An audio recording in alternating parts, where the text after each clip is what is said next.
Presented by UP 16।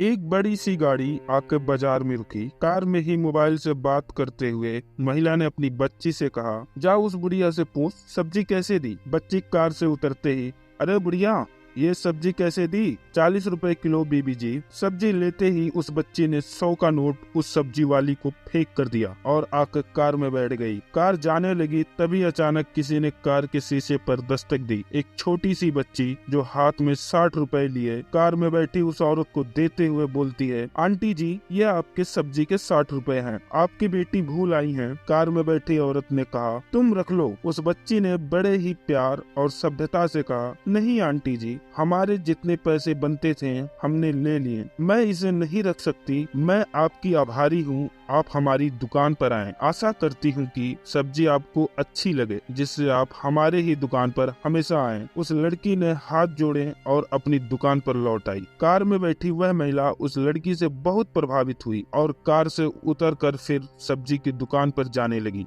जैसे ही वह दुकान के पास गई, उसने देखा कि सब्जी वाली अपनी बच्ची से पूछती है, तुमने उनसे तमीज से तो बात की ना, कोई शिकायत का मौका तो नहीं दिया ना? बच्ची ने कहा, हाँ माँ, मुझे आपकी सिखाई हर बात याद है। आपने बताया है कि कभी किसी बड़े का अपमान मत करो, उनसे सभ्यता से बात करो, उनकी कद्र करो, क्योंकि बड़े बुजुर्ग बड़े ही होते हैं। मुझे आपकी सारी बात याद है और मैं सदैव इन बातों का ध्यान रखती हूँ। बच्ची ने फिर कहा, अच्छा माँ, मैं स्कूल जाती हूँ, शाम में स्कूल से छुट्टी होते ही दुकान पर आ जाऊंगी। कार वाली महिला शर्म से पानी पानी हो गई थी, क्योंकि एक सब्जी वाली अपनी बेटी को इंसानियत और बड़ों से बात करने और शिष्टाचार का पाठ सिखा रही थी, और वह अपनी ही बेटी को छोटे बड़े ऊंच नीच का मन में बीज बो रही थी। गौर करना दोस्तों, सबसे अच्छा तो वह कहलाता है जो आसमान पे भी रहता है और जमीन से भी जुड़ा रहता है। बस इंसानियत, भाईचारे, सभ्यता, आचरण, बाड़ी में मिठास, सबकी इज्जत करने की सीख दीजिए अपने बच्चों को, क्योंकि अब बस यही पढ़ाई है जो आने वाले समय में बहुत ही ज्यादा मुश्किल होगी। इसे पढ़ने, इसे याद रखने, इसे ग्रहण करने में और जीवन को उपयोगी बनाने में मदद करेगा। और ये छोटी सी कहानी इसी सबक पर खत्म होती है। और दोस्तों कमेंट करके जरूर बताइए कि ये कहानी आपको कैसी लगी, और ऐसे ही मजेदार कहानियों को सुनने के लिए अपने चैनल यूपी 16 को सब्सक्राइब करना ना भूलें। बाकी मिलते हैं किसी और नई कहानी के साथ, तब तक के लिए goodbye, take care and finally thanks for watching दोस्तों।